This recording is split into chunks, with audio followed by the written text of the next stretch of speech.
Okay. Okay. So some of you I remember from Lisbon in 2019. So Richard and I facilitated the summit in 2019. It's great to see you back. Great to see some new faces. Now, at that summit, we had one particular topic, which was the global climate crisis, which we had to address at that summit. So since then, we've been meeting virtually ever since then. So, but anyway, we were the facilitators of the first global summit. Both of us have backgrounds in organizational psychology, so we're both psychologists. We've got a lot of international experience. We've done a lot of work with multinational organizations and so on. I used to be, in a previous life, I was the CEO of the Psychological Society of Ireland. So I know what it's like to have to work in society, in groups and societies, and try and get societies to work and collaborate with each other. We did a pretty good job, I thought, in Portugal. Let's see if we can better that this time. Richard was. Pardon? Am I talking too fast?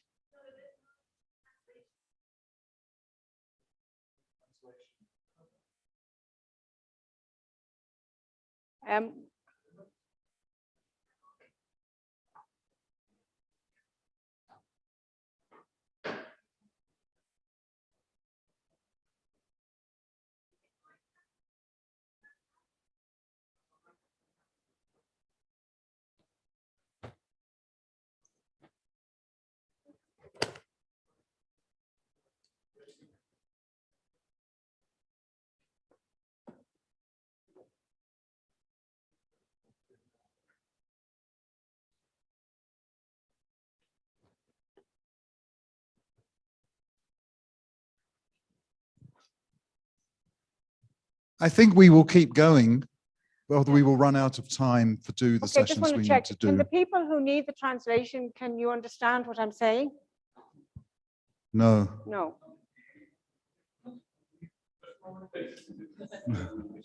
You have no English at all. All right. Just wanted to check. So, do we wait until it's...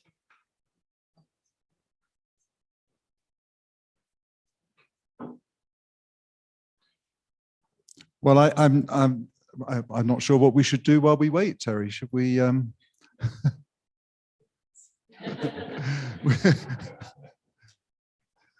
Did everybody enjoy this morning's sessions? Yes? Yes?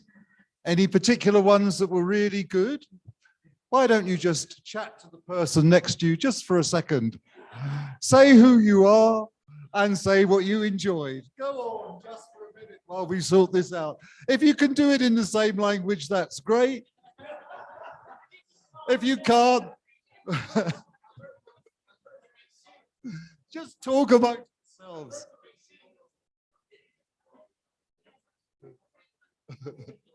Oh yeah, we have some of the.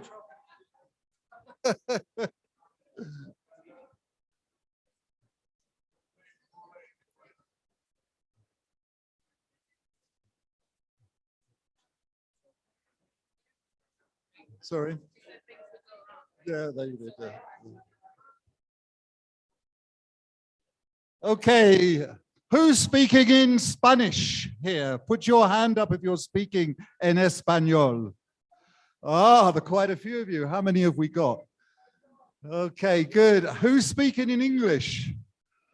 That's good because the working groups are in English. So that's a good start. Okay, well, I'm sure we'll manage. Everybody will cooperate. Anybody speaking any other languages?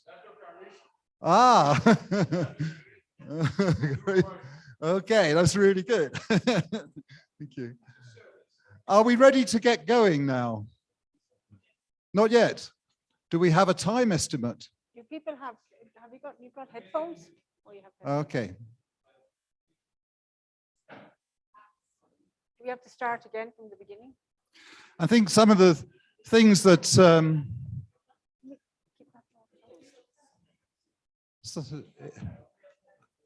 We have. No, we don't have. Is it possible to keep the door closed when we're speaking? Yeah. Okay, I think we're going to have to keep, we're going to have to get going. We'll start at 25 past, shall we?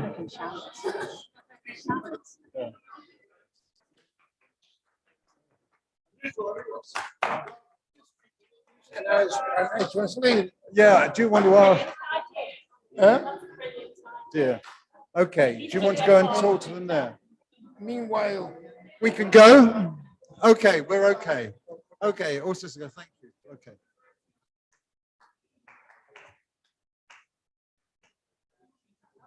Ready to go?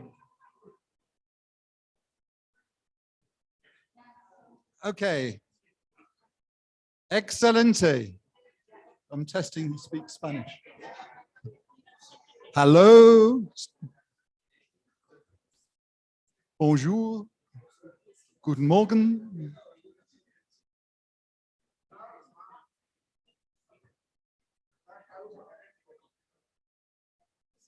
This won't work now. Annyeonghaseyo. We try a few different languages.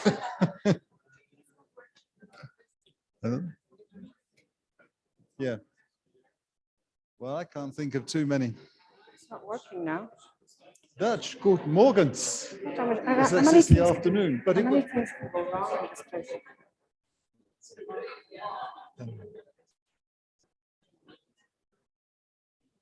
Can you move it forward if I just say move forward the slide? We'll put that on the parking lot in a minute.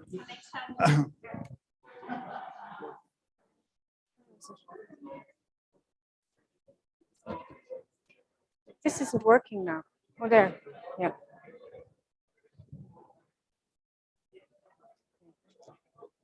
Okay. Okay. Okay. Are we ready to go? Yeah.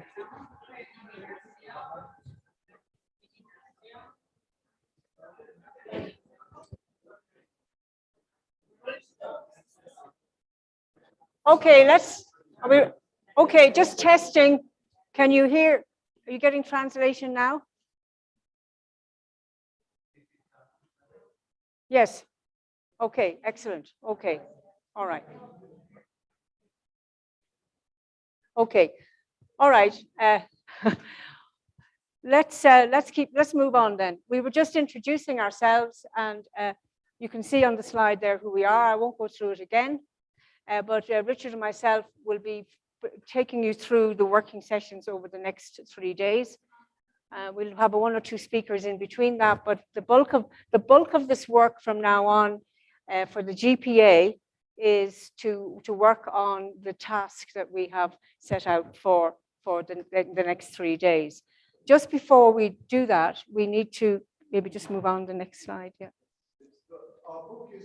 By the way, is appropriately titled Uncertainty Rules, which seems to be very appropriate for this particular moment. So anyway.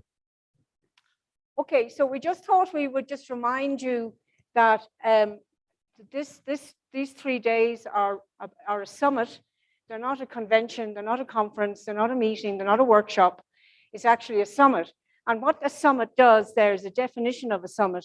It's an international meeting of the heads of whatever organization or set of organizations that gather together. So for the purposes of the Global Psychology Alliance, they are the heads of psychological associations around the world.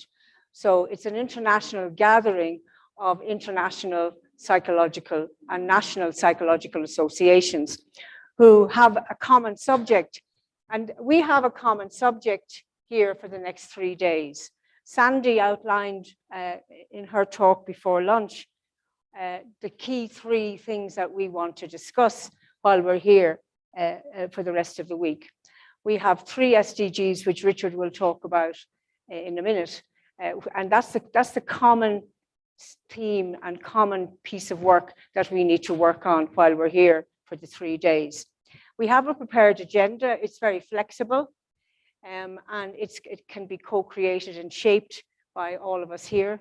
But there's a framework or a skeleton that we go through today, tomorrow, and Saturday. to get to the ultimate outcome of what we're trying to achieve. So we're going to start today with the end in mind. And so what we have in the end in mind is the outcome, which is the roadmap for between now and 2025. That's the end in mind. So we're going to start with looking to the future today, so we can then work back to say, how do we get to that future, okay? And we're going to put our heads together to achieve a common goal.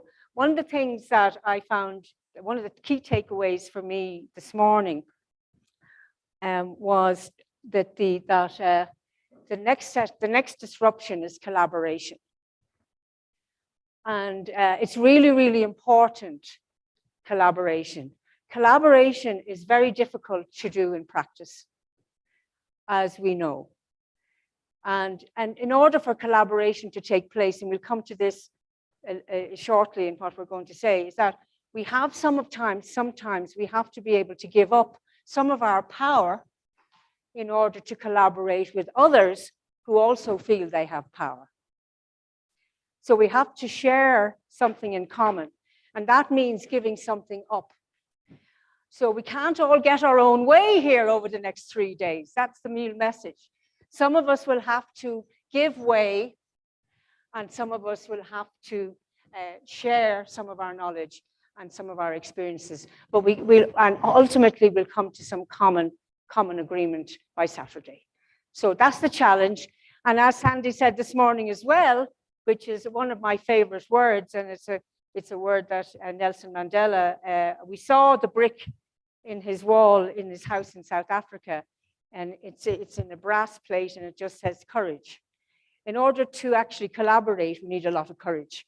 So we'll take our courage in our hands over the next 3 days, and let's try and collaborate together as we go forward. Okay, so Richard, over to you to do the real work.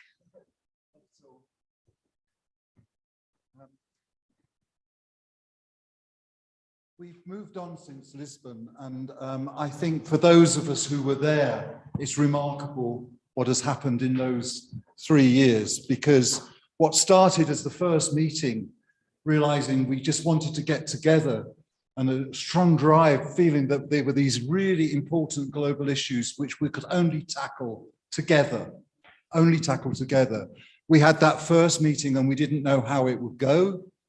And the meeting went well, but what's more important, what followed, I think, has been wonderful in terms of still keeping or growing confidence and growing trust in a network of people who've been working together for 2 or 3 years through difficult circumstances.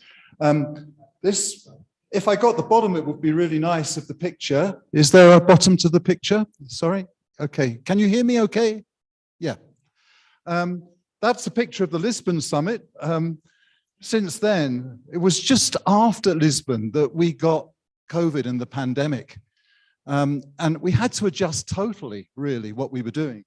And we learned through Zoom, through meetings, through discussions. We learned how to work together, how to work with each other.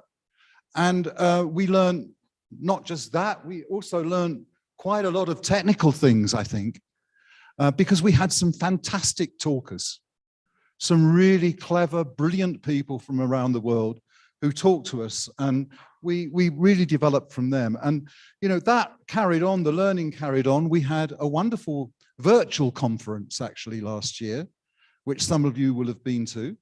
It was really good, but there's no substitute sometimes for bringing people face to face, because that way you keep the process going in a way. So it's timely, I think, we have an actual conference this time. There's been a lot of work done as well by associations. I pick out one there because it's one I was involved with, which was the Climate Change Task Force in the States, which I was invited to be a part of. It was a wonderful experience, but I know that there's lots of other work that's been going on in other places as well. So we've been connecting. That's really important. We've been connecting. We've not just been talking to each other. We've been talking to other people. We got to COP26. There was a lot of interest there from some of the senior people we met. They really wanted to know what psychology could do to help them. And they were interested in what we could do. They were really interested. They picked up the stuff about social justice, about equity, about inclusion, about the impact of this on people's mental health. They picked up about behaviors and attitudes and how important they were and what we might do about that. So they were really, really interested. They want us back, but they want us to help, not just to be there. And we've started achieving. We've started achieving. The thing we've achieved most probably is beginning to build a network where people begin to trust each other, that investment in people and time as people get to know each other. But that's an ongoing process. It needs to carry on. And for the next stage, we've really got to start to deliver on some of these big issues. So just to remind you, the objectives for this conference, it's a commitment, and you can see that when we come to the proclamation and resolution and the signing of those, in the application of both psychological science and practice to jointly advance progress on global issues where psychology offers the greatest contribution. And I think one of the things we've done really well is to say one of the areas where we can focus is on those sustainable development goals. And for this meeting, and this is the key to the success of this meeting, is what you do and what our online colleagues, and I include everybody in that, what we can do together to produce a roadmap, a global roadmap, which will show how we can get to some clear goals, as Sandy said, some clear objectives, some outcomes, some impact, things that make a difference by 2025. How do we get there? What would that be? How can we get that plan? It's a fantastic opportunity, isn't it? To bring everybody together globally to look at those things. So the current focus, that's taken from the various documents that are around, but they're on, as Sandy said, the three sustainable development goals that we've decided to focus on. The first of those on climate change, which is about tackling climate change, trying to address climate change and its impacts, trying to do that urgently. Urgently is the word in the UN resolution. The second one is about global health and well-being for all of us, whatever our ages. It's a really important one. And we are particularly focused, as you can see there, on the mental health aspect, but the broader goal is well-being and health for all ages. And the last one, absolutely vital, on inequality. And the aim of the Sustainable Development Goal is to reduce inequality within and between countries. And we've translated that into something which is particularly relevant to us, as you can see on the slide. So that's just a reminder, really. What we aim to do, beautifully put, I thought, from a working parties that I actually wasn't part of. I know Terri was, but I thought they did a really wonderful job, the people who did this work before the conference. And Sandy went through these before. I put them up again, and we've put them up around the walls. Don't let us lose the focus on what we want to do, because that is the success, not the conference. It's what we can think we really did in a few years, what impact we had. So the first two, again, a reminder from Sandy, promote, well, let people know what psychology can do. What can it do about the causes and consequences of human behavior relevant to each of the Sustainable Development Goals? And how can we bring about attitude and behavioral change that's relevant? So we've got to get the public to understand, and we've got to be able to get across to the public how psychology in a profession, we've got to change ourselves to a leadership role, if you like, not standing on the sidelines. What can we offer? What is it that we can offer to make that happen? So that's about the public, but it's not just about the public, it's about us, it's about our organizations. And we have to make sure that we're well informed and we know what we're talking about. So on all these sustainable development goals, and we heard it in some of the talks this morning, there's a need to ensure that psychology associations and their members are clued up, are aware of what's important in these areas.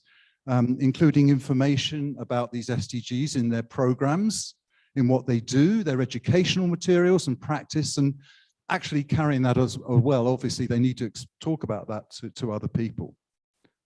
And the last couple, we need psychology organizations themselves, just in their own right. And this is, I think, the stretch, to actively inform and engage with local, national, and global policymakers for the design, implementation, and evaluation of public policy. So how can we influence the people who make decisions on public policy to make these goals much easier to achieve? What needs to be done from a psychology point of view? And that means active involvement with national and international and organizations. And the last one, which in a way should be first, in a way, is we can talk about this to everybody else, but we must model that behavior ourselves. And it's not so easy to do that, because we'll find with all of these sustainable development goals, putting them into practice is a real challenge sometimes, because it's difficult, it's not simple. They're part of a much bigger picture very often, but we must model our own organizations, structures, practices, and how we work to act as an example to others. Otherwise, no one's going to listen to us. They're going to say, it's all very well you saying this, but you're not even doing it yourself. So they're the things that we need to do. And if you could see the bottom, I can just about see it. You'll see it outside. We are going to develop materials, messages, and initiatives to move this forward. So it's the roadmap has got to pick up these things as we go forward. Okay, so I hope that's a summary. You've heard most of it before, but it's really important we're on the same wavelength about what we're trying to do. And that will not happen with me speaking once, but it will happen as a result of conversations that you have in the tables outside and the various interactions which will take place. And that's how we've organized this, because one doesn't pick up magically all this stuff by listening to people. You do it by getting involved and talking about it and learning. Okay, Terri, so how have we designed? Okay, just want to give you an overview of the working sessions as we're going through the next 3 days. So for the rest of the afternoon, we're going to lay the groundwork, as I said, starting with the end in mind, and review and plan for Friday. If we can move on to the next slide. So we have what we call guided working sessions. So on tomorrow morning, we will have sessions 1 and 2, where we will take each SDG in turn, and we will explore what sort of way we want to view that as an alliance. And then on guided working session 3 in the afternoon, we will look at developing some roadmaps. And then we will move on to Saturday, where we will hope to have the guided session working 4 and 5, where we will be finalizing the global agenda and also looking to the future. Now, in order for us to work together, it's important that we find some ground rules. So if you'd like to, okay, I'll go through this one first. Okay, so sorry, there's 3 sessions today. So this is the first one. The second one is an interactive session, which we'll do outside after the coffee break. And then finally, we'll do a reflective session at the end of the day. Okay, so if you just put them all up there, please. We just thought that it would be good to have a couple of ground rules of how we want to work together before we start. And these are just some that we've put up. But if you have other ones that you'd like to share, we can put them up on the flip chart. But first of all, we thought having respect, trust, collaboration, and I said a little bit about that before a few minutes ago.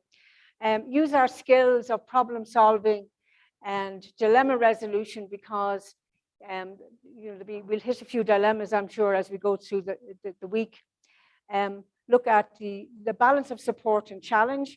I think it's important that we have challenge, but we also balance that with support for each other. I think one of the things that's has been very, very important about this alliance is that the way that we can actually support each other through these processes. And then looking at listening, empathy, and advocacy. Now, does anybody want to add anything else to that that isn't there? Speak now. Anything else? Okay, and then the final thing, right, because we have quite a complicated task to get through, it's important that we keep focused on the task. If there are other issues that people want to raise as part of this process, we're proposing to put up a parking lot where as they come up, we will document them on one of these whiteboards, okay?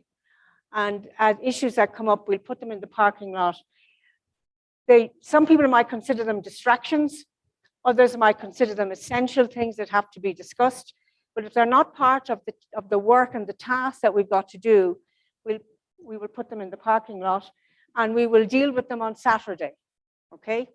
So we just want your agreement that we will do this so that the main focus of today, tomorrow, and Saturday is to get at least the beginnings of the roadmap for 2025 for each STG.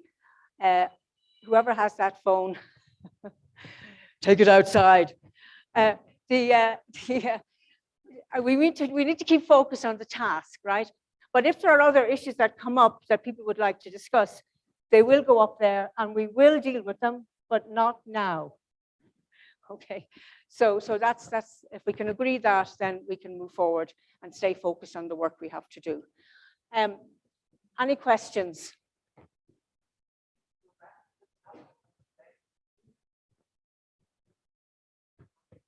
Yeah.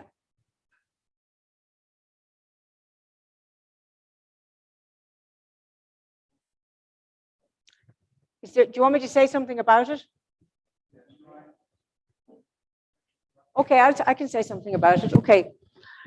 So this was supposed to be a 15-minute input. And then Lindsey there's a break now. Lindsey will talk to us about storytelling. Then we have an interactive session, which will be taken outside in the tables outside with the working groups, where we will have an exercise, which will be called Breaking News, which will be looking to the future, looking to 2025, and seeing what we might be expected to hear about the GPA in 2025. And then the final one, which my friend is standing in front of, is a reflective session, which will be at about 5:15, 5:30, where we will do some reflections on the day. Okay, so that's the task for today. Okay. We'll brief you again on the starting with the end in mind session after Lindsey has done her story. But I think we need to move on now. So Lindsey, over to you.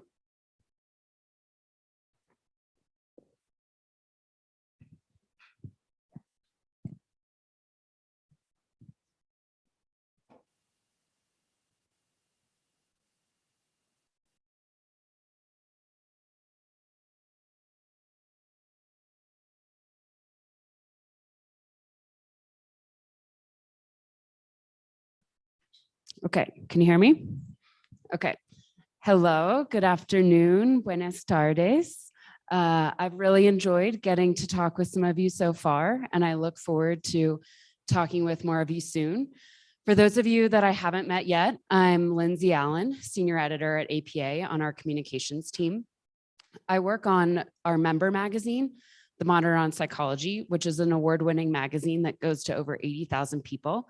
And I also lead one of our e-newsletters, 6 Things Psychologists Are Talking About, which is a bi-weekly newsletter that goes out and talks about relevant issues to psychologists. Today, I want to talk to you about how we can use storytelling and content to share psychology with the world and make an impact with that content.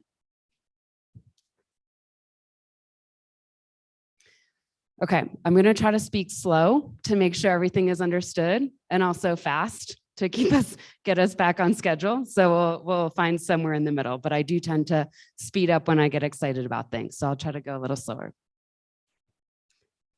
Okay, so I was honored to work on some of the most read content that APA has published over the past couple of years. And I want to talk about some of the key takeaways that we learned from producing those stories. And I want to share those takeaways so that you can think about how you can use them to share your version of psychology and your version of the Global Psychology Alliance story so that you can share it with your community to help both your community and also to make a positive impact on these societal issues that are affecting so many of us. Okay, we're going to talk today a bit about audience. And as a quick intro to that, I want to kind of poll this audience and ask 3 quick questions. So I'd love if you could just shout out some answers to these. Okay. Our first question is, where do you go to hear about what's new in psychology?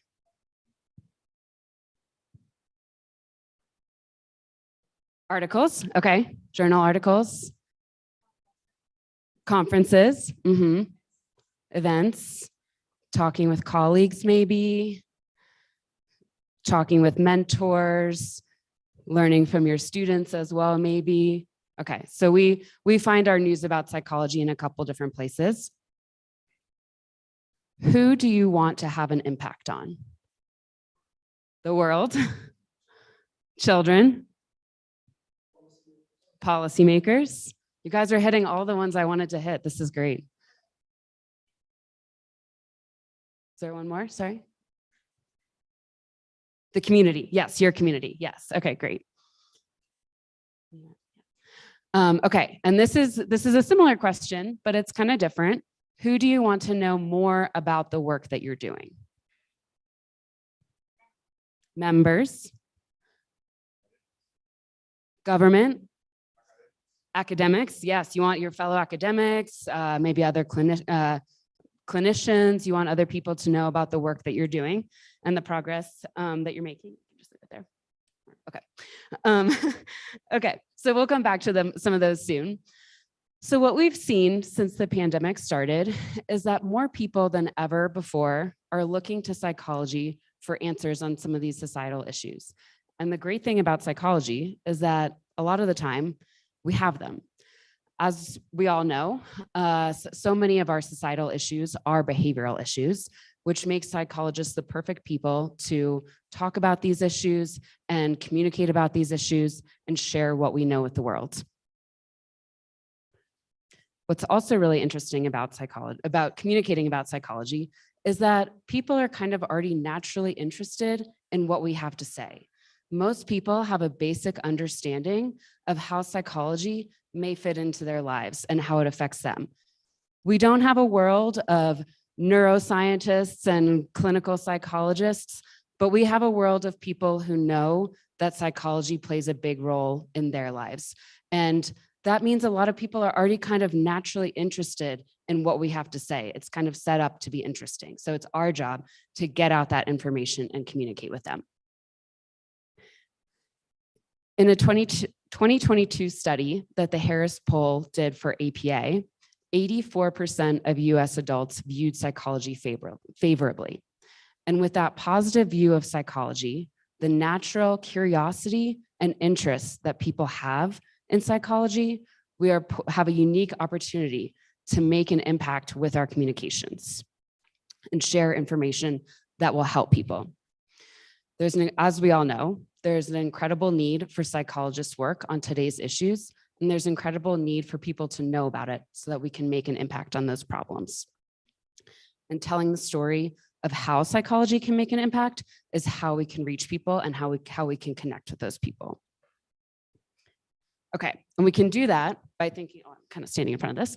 We can do that by thinking about some of these audiences, which is our audience, where we're going to find our audience, how we find them at the right time, and then how we give them the right content. So I want to talk through some of those things, but by starting with impact, it can help us figure out what some of those answers are and think through some of those things. On the editorial team at APA, rather than say, how can we talk about the work that we've done? We want to say, how can we make a positive impact? And that's a subtle difference, but it's kind of the same goal, right? Because we do the work that we do to make a positive impact. By focusing on how we can make an impact with our communication, it gets us thinking about who we need to get this information in front of and how we can get that information in front of them. Which leads us to, anytime we're going to be thinking we're going to make an impact, we need to think about the audience that we're hoping to have an impact on. And as we talked about some of our audiences earlier, it's really easy to say, we want to have an impact on everyone.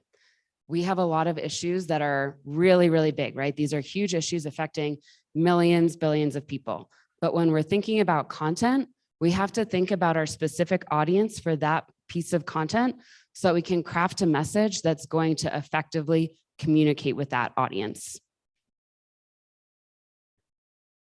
Okay, so, I just want to jump back to what we were saying. We want to sometimes influence policymakers. Sometimes we want to talk to fellow academics. Sometimes we want to have an impact on children.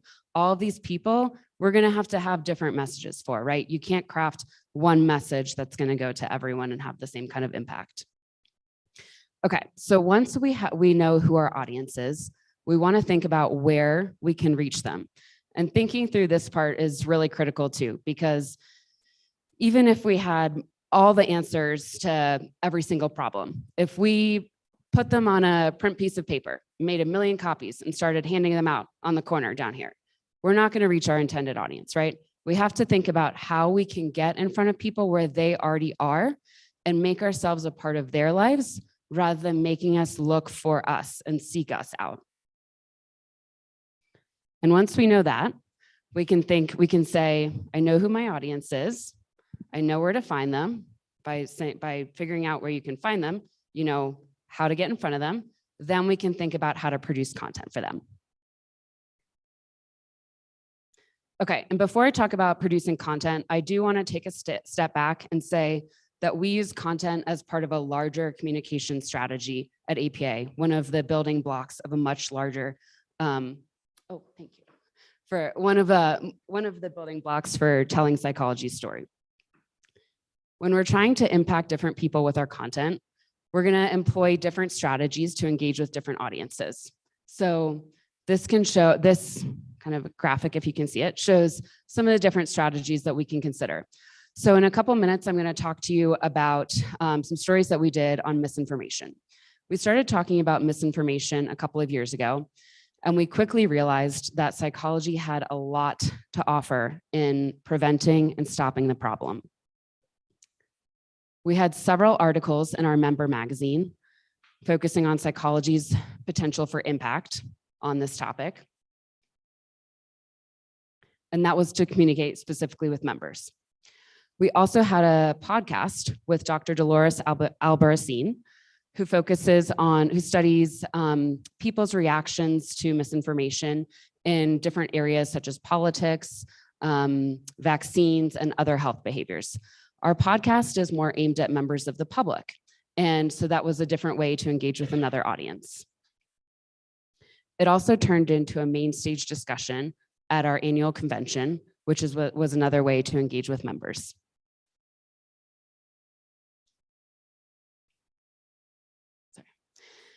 Finally, this turned, now APA is also co-hosting a national conversation with the Centers for Disease Control and Prevention and the National Press Club to engage with legislators and also engage with more of the public. So on that one topic of misinformation, we employed several different strategies, from editorial and content to producing the print stories, to digital and strategy, telling the story on social media, to strategic partnerships, producing the national conversation, and to the public affairs, getting media clips placed, and also to our convention services team for connecting with those misinformation experts and setting up that conversation. My point with this background is this: no matter what news you're trying to communicate or what resources you have at your disposal, there are always the basic building blocks that we can use to build a communication strategy and think through how we can have an impact on the specific topic that we're trying to share with our community. Okay, Next, I'd like to talk about a few takeaways and how we've implemented them in stories that we've told over the years. Okay, so focus on the impact that we're making, not the work that we're doing. I touched on this a little bit earlier, but I want to dig a little deeper here. It's really easy when we're thinking about communications to want to share what we've already done. You know, I think it's kind of simpler to think about, you know, how can I share what's already been done rather than think about what is the impact that I think I can have with that work. So when we focus on the impact, we want to think about the outcomes and how people can see that there's a solution to that problem. And we also really want people to see that they can be a part of that solution. So I want to tell you about a story that we did a little over a year ago that ended up being one of APA's most read content pieces last year. And it's about this story about substance use during the pandemic. I'm not sure if you can see it from there. So in this story, we clearly laid out the problem, which was not only that misuse of opioids and stimulants was significantly on the rise, but also that people with substance use disorder were significantly more likely to both contract COVID-19 and also to have worse outcomes.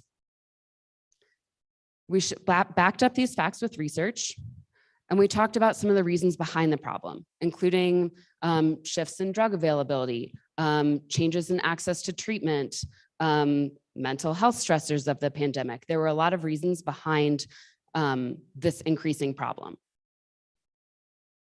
We then focused on how psychology can have an impact on outcomes. We discussed the shift to telemedicine and how by our members being part of that, they could be part of a huge increased access to treatment. We also talked about how all of our readers, even if they didn't have expertise in this area, could be a part of the solution.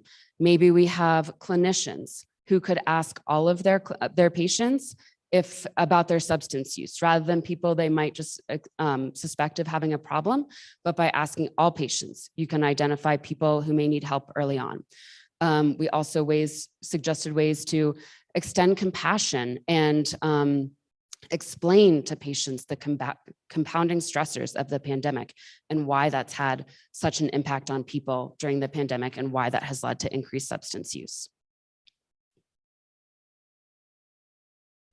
So in this story, we wanted to tell the story of experts who had been really successful in this area, and also how other experts could be successful as well. Another quick example that I want to touch on this is communicating about APA's recent apology to people of color. It was APA's apology to people of color for psychology's role in promoting, perpetuating, and failing to challenge racism. And this was very monumental. And we really wanted to get this out with the world. We did struggle a little bit at first because we were nervous that this had the potential to maybe feel like we were just sharing what had already been done and like we were kind of giving ourselves a pat on the back for getting there. And we wanted to share why we got there and the process behind it and the future outcomes.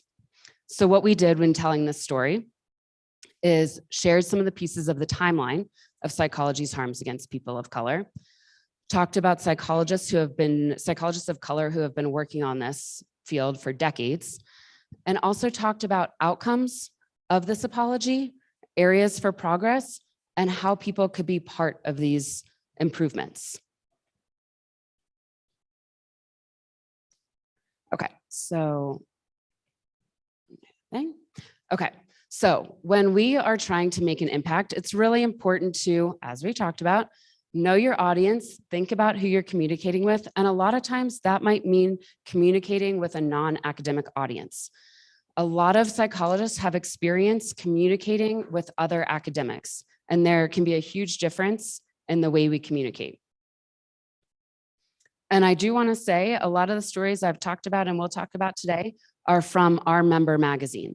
And that, of course, is for psychologists. These strategies can always be used for everyone. They're especially helpful with a non-psychologist audience, but anytime you are simplifying your message and making it easier for people to understand is a way to better connect with people on your message. And maybe all of these aren't directly applicable to you, but maybe they apply to people within your organizations, your universities, and you can share them in the ways that they want to communicate and spread psychology's story. Okay, so we talked about knowing your audience already. So I won't go too deep into that again, but I do want to just say, it's important to remind the people that you're working with as you go back and are crafting messages maybe about what happened at the Global Psychology Alliance, or, in any future communications that you might be doing, to think about who the audience is. If you're trying to talk to children, you're again going to be talking to them a lot different than if you're talking to fellow academics. Okay, so when we are talking with a non-academic audience, one of the biggest things we want to do is lead with a takeaway. And that's a really important difference from sometimes how academics like to do it, because in a scientific paper, you might start with the background on the research, right? And then go into details, research methods, and then get to the takeaway and the conclusion. When we're communicating with a general audience, we kind of want to go the opposite way. We want to lead with the most important point, then get into the nitty-gritty details behind that. And that's, it's definitely important to just get it out there from the get-go, but it's also, we know we're only going to have people's attention for so long. So we want to make sure we say the most important thing first. If we can keep them on for any longer than that, that's great, but we want to make sure we hit them with the most important point. Okay. And speaking of things that make things easier for people, we want to cut out as much jargon as we can and embrace metaphors. Cutting out jargon and unnecessarily complex language and simplifying our sentences and embracing metaphors just makes it easier for anyone to understand what we're saying, no matter what the message is or who our audience is. So I already talked about our misinformation stories a little bit, but I want to go back to one of them because of a specific quote that one of our researchers said on some of his research, and I am going to quote it because he said it better than I could. So we had in this article here, where this illustration, it was an article about misinformation, and we had discussed the concept of debunking fake news or disproving false information. And this researcher was studying the concept of pre-bunking, or intervening with people and communicating to them how they might be misled about information. And so here's what this researcher, Dr. Stefan Lewandowski, said about it. Like a vaccine, we expose people to a small dose of misinformation and explain to them how they might be misled. If they then encounter that misinformation later, it no longer sticks. He took the concept of vaccines, something that much of his audience would already understand, and used it to explain his research concept in a way that would be much quicker to explain than if he had tried to spell it all out in a different type of way. Okay, next. So in communicating with a general audience, we always want to be honest, but we don't want to over caveat. And this is because caveating is a very important part of scientific research, right? It helps us get closer to the truth and finding the truth in science. With a general audience, it's sometimes likely to lead to them, it makes them think you're kind of undermining your own point. And so we have to be really careful about, if we're going to introduce any uncertainty in what we're saying, we provide context behind that uncertainty, and we explain why our point is still valid and why it still matters.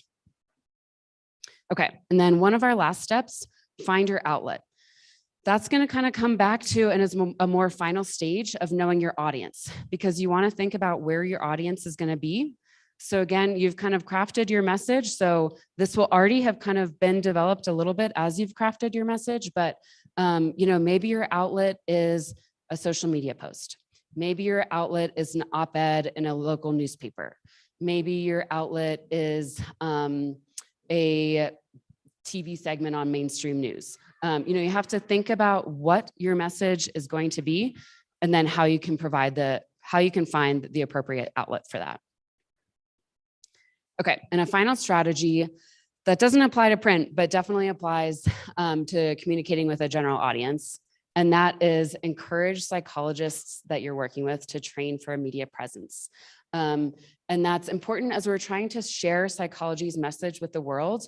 The more we can get psychologists out there in the public, the better. And by training for media presence, you can do mock interviews, and psychologists that you're working with can get feedback on all parts of their presentation, whether that's their direct quotes or their facial expressions or any aspect of their demeanor. By training for media presence, you can start to practice and learn about how you're coming off in a public type of setting. Okay, so what I want to do next is think about two issues that are really big for all of us, right? And that's climate change, and another aspect is vaccines. And so what I'd like you to do is maybe turn around or turn forward and talk with some people around you and think through kind of what we talked about today of, let's start with, what have you heard in your community about some of these issues? You know, let's say your group chooses to talk about climate change. What do people say in your community about climate change and about psychology's role in preventing climate change? So we'll think about what people are saying. Then if you can think about a potential audience that you'd like to connect with on this message, and maybe think a little outside of the box of what your usual audience is, but just pick any particular audience that you'd like to reach on this topic. Maybe you choose policymakers, maybe you choose children, and then think about where you're going to find them, where you think you can get in front of them. And then once you think about where you can find them, what type of content you need to produce to get it in front of them. Does that make sense? Okay. Okay, so talk amongst yourself. Would anyone like to share what their group talked about, either on climate change or vaccines, and how they would reach their goal audience? A brave one. Thanks. Well, we chose to talk about climate change. And what's really interesting was that we used the framework that you provided, and that helped the discussion a lot. Talked about examples of our own communities. For example, in my country, Belgium, farming is a big issue. In Uzbekistan, for example, water and trouts and water is a big issue. We also talked about on the role in psychology. If you look into those communities, how they see psychology, it's often a bit, it's mostly focused on treating mental health issues. So for example, on farming, the link with psychology, well, we have a small program supporting farmers who suffer from mental health disorders because they need to close down their farms, for example.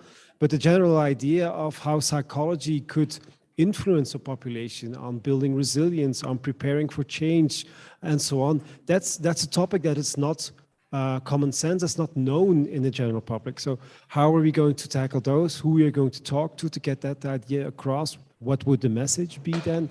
That's something interesting to explore further, I think. Okay, please. Gracias.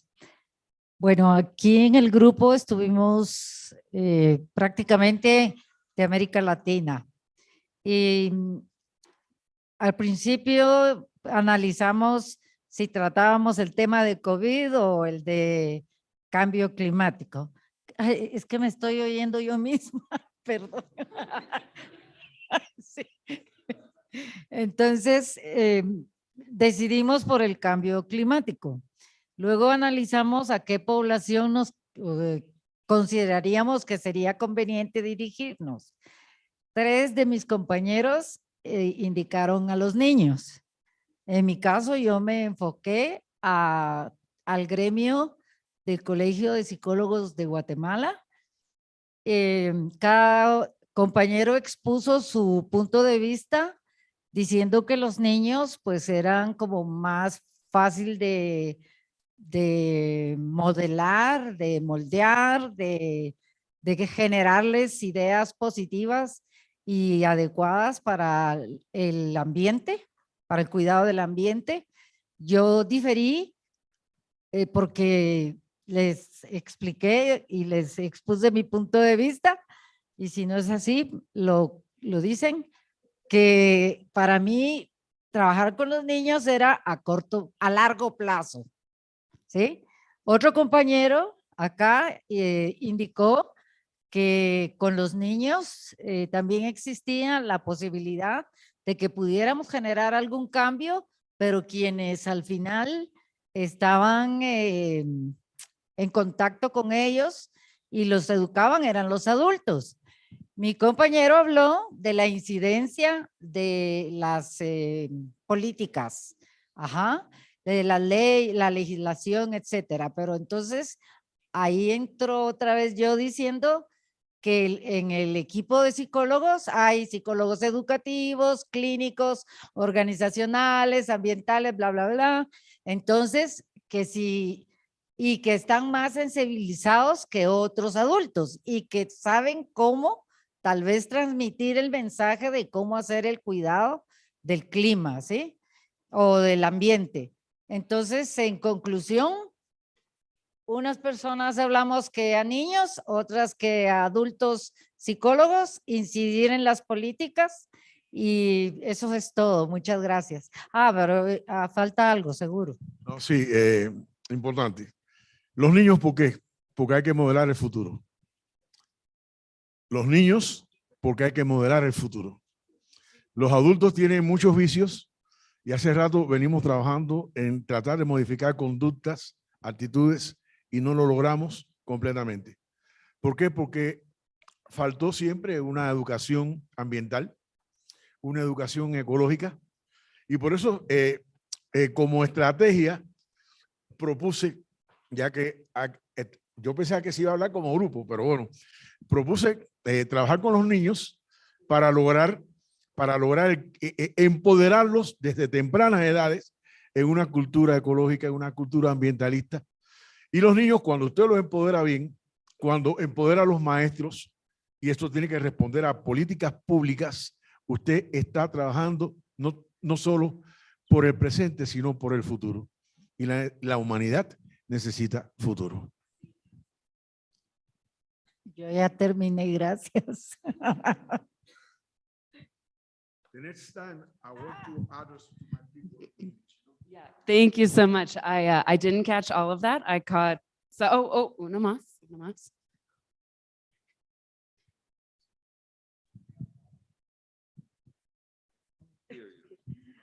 All right. We thought that the audience we would want to impact on with climate change would be schools. But the only way this can be done is through the Ministry of Education. We have to ask them first.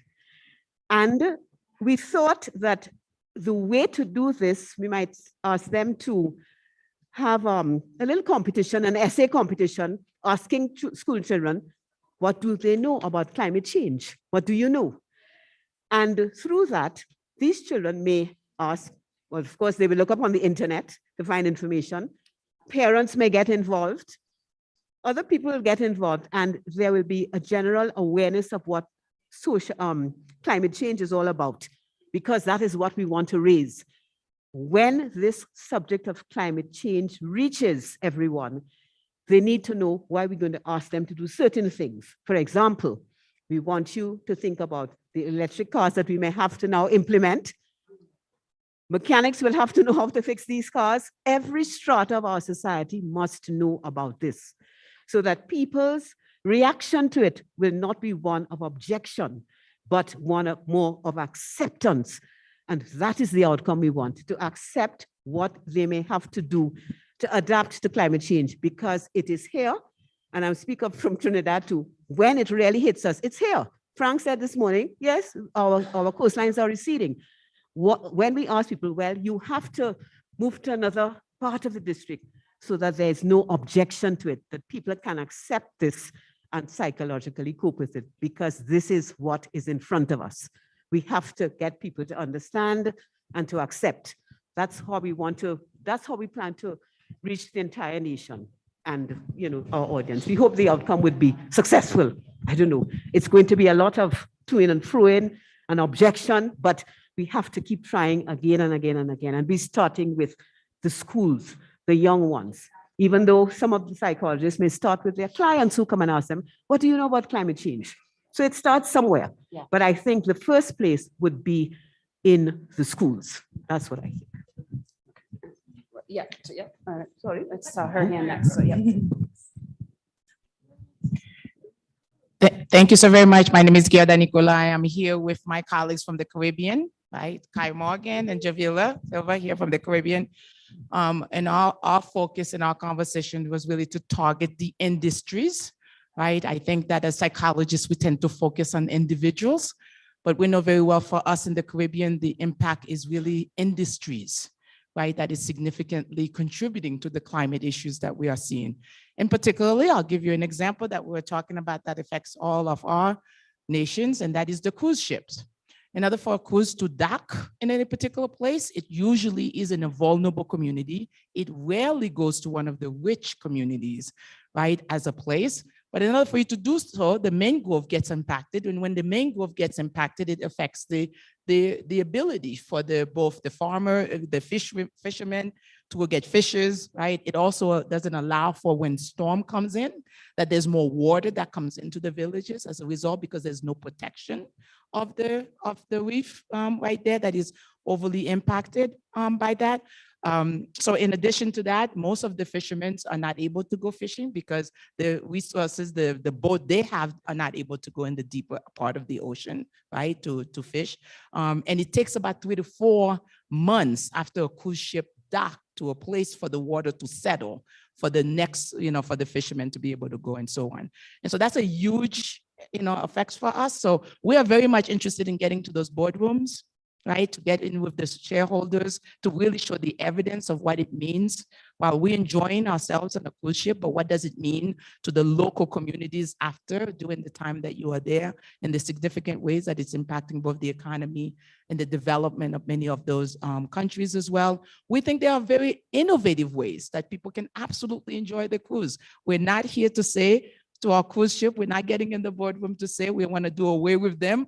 Enjoy your cruises. All of you love it, so you guys can continue to enjoy your cruises. Most of us in the Caribbean don't really get on a cruise to go anywhere, right? And so, but you can dock it a little further along, right? In terms of the ocean, use some of the local boats to actually bring the people to shore as opposed to docking in and so forth. We have a slew of ideas of ways that we can get into those industries and talk a little bit about ways to impact it. Love to hear your thoughts about it as well.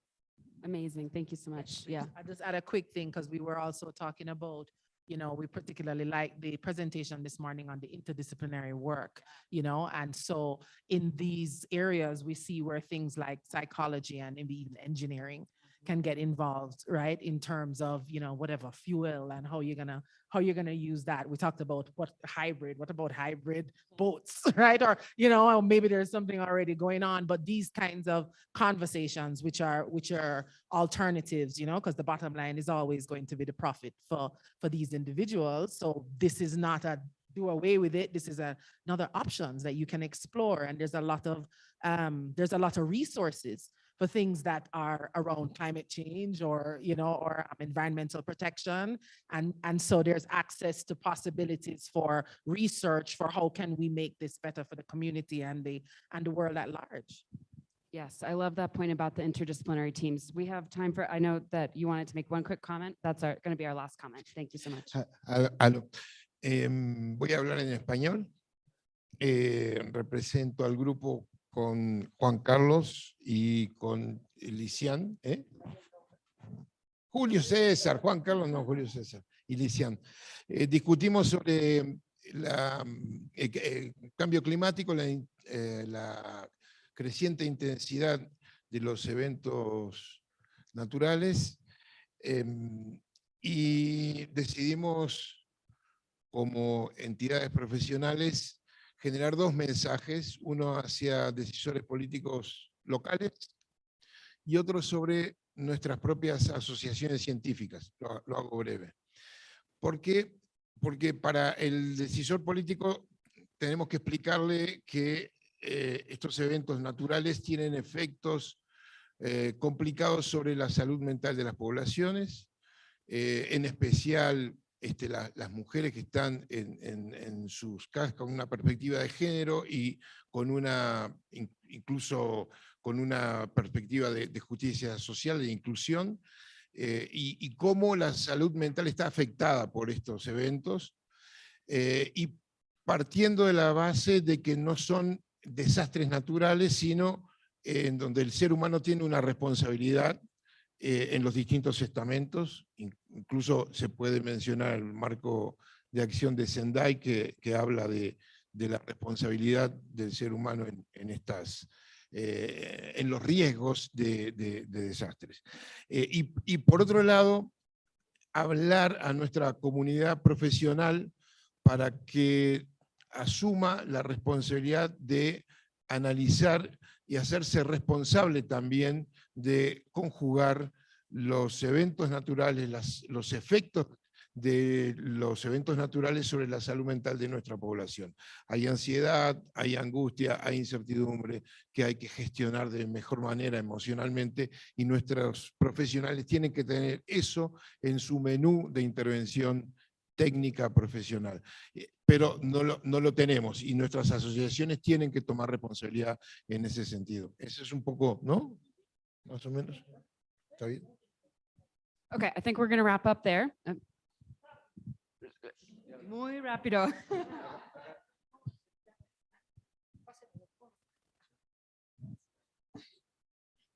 Bueno, no, es que sí me faltaba algo que decir, tenía razón el compañero, lo voy a decir rápido. Como el tema es comunicación, aquí el punto clave es la asertividad. ¿Dónde, cómo, cuándo, a quién, con qué, para qué? Esa es una. Y el otro, ¿cómo vamos a transmitir el mensaje para que logremos un impacto?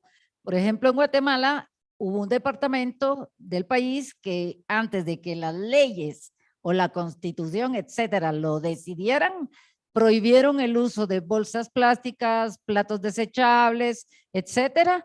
Y entonces ellos tuvieron un logro positivo que puede ser de utilidad para compartir con los que no han hecho lo mismo, y por eso era lo que tú decías anteriormente, no decirles cómo deben hacer las cosas, sino qué se ha hecho y cuál es el logro que se ha obtenido. Gracias. Gracias. And I said rapido, but I can actually only really understand if it's slow. So I caught some of that, but not all of it. I want to say thank you so much for engaging with this exercise. I hope that, as Cohen said, that you kind of found this framework helpful to think about your audience. Think about, is this on? Is this helping? Okay. To think about your audience, think about where you can reach them, think about how you can have an impact on them. And I just want to say, we don't really have time for questions, but I did want to add, I know we only have so much time here. I did want to thank you for your time today. And I wanted to just leave you with my email. If you do have questions, please contact me. I'm happy to email with you, or if you want to set up time with me or anyone on the editorial team, we'd love to talk to you about any communication strategy or anything you'd like to talk about with content. So please do get in touch with me if you have questions. And thank you very, very much for your time. The other mic is better. Okay, so thank you very much, Lindsay. We're now going to go into the second part of today, which is going to take place outside at the tables. Okay, so if you'd like to, we have anybody who's here, you should your name should be at a table. If your name isn't at a table, then just come to me and we'll try and organize you at a table. But the people who have registered and pre-registered should all be allocated to a table outside. So we're going to go outside and then we'll brief you for the exercise that we're going to do for the next 45 minutes, okay? So just if you'd like to move out into the next room, you'll see tables 1 to 7, 1 to 7.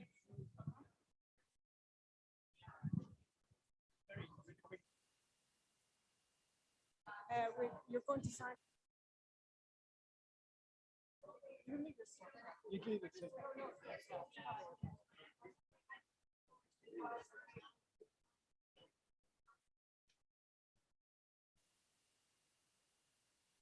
found it.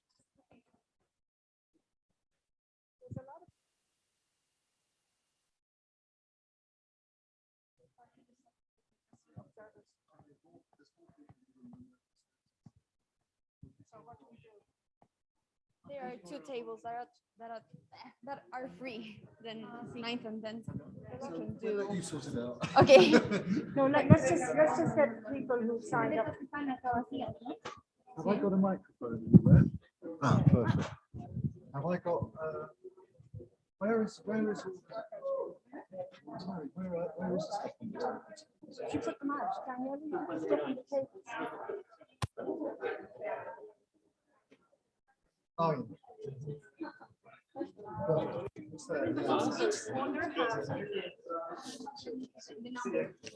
Yes. And those are the most beautiful. so I can take one to read from it.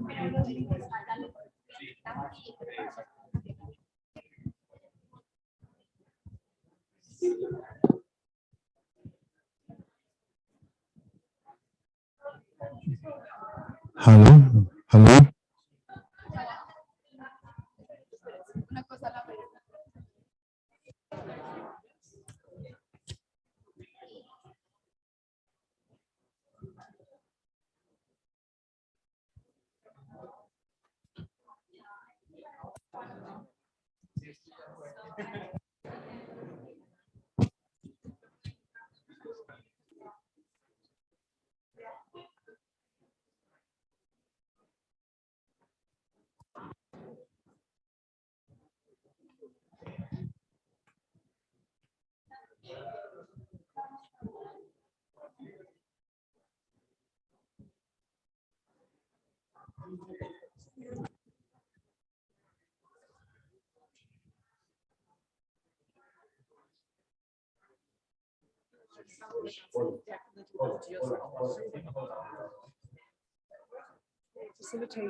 Shall I do this? Hello, everybody. Will you please find your tables, please? Could you please find your tables as quickly as possible? Thank you. If you go to your tables as soon as possible, please. And say hello to the people at your tables and introduce yourselves while we're waiting. No table.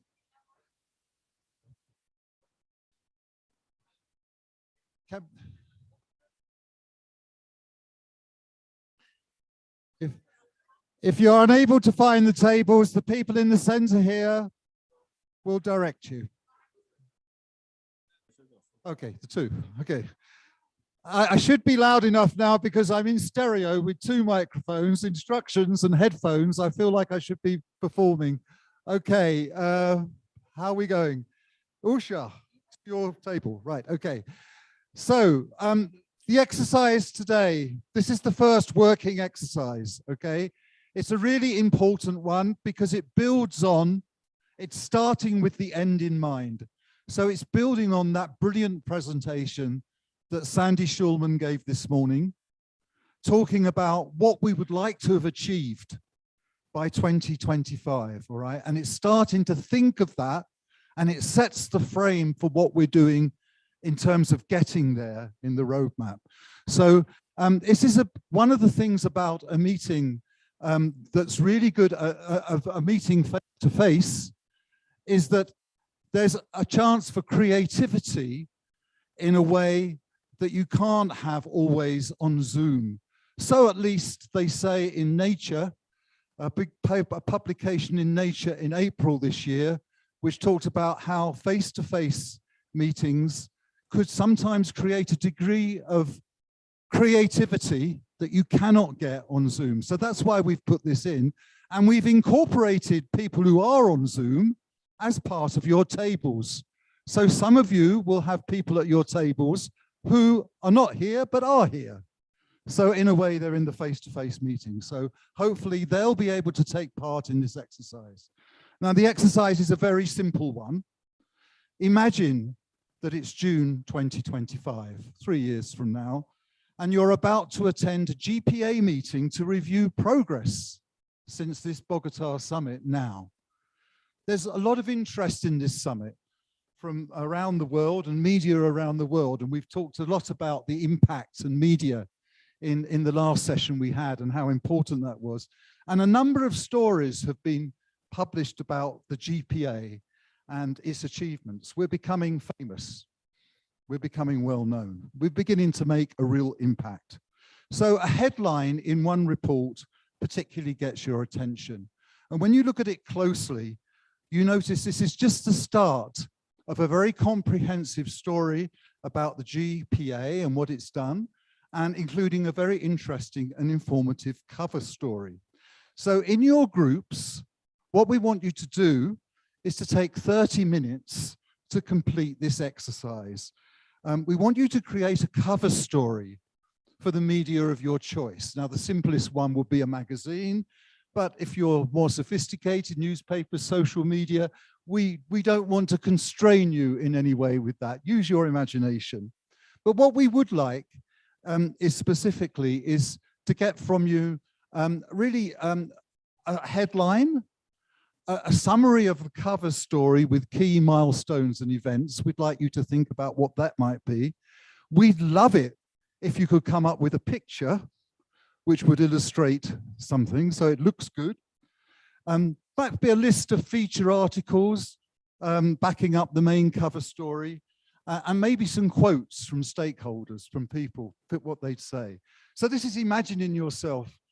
We can come back to this in 3 years' time maybe and see how it worked, but it's imagining yourself over in the future there in the world to come. So we have on page 2, for those of you who like structure, and we know that some people are more comfortable with structure than others, we have a suggested layout for what you should do. You can see it here. We would like you to do these on flip charts. You have flip charts. And we would like you to produce your headlines and your story. And we would like you to post them with masking tape on the wall behind you. And we will then put these in a gallery at some stage and we will come back to them. Okay, so we'd like you to do that. Now, there's a few ground rules that are important here. If I can find them. Yeah. Well, first of all, introduce yourselves. So that's the first thing. Secondly, please keep to the time. We won't go on for more than 30 minutes because we just run out of time. What's the name of the publication or social media? Because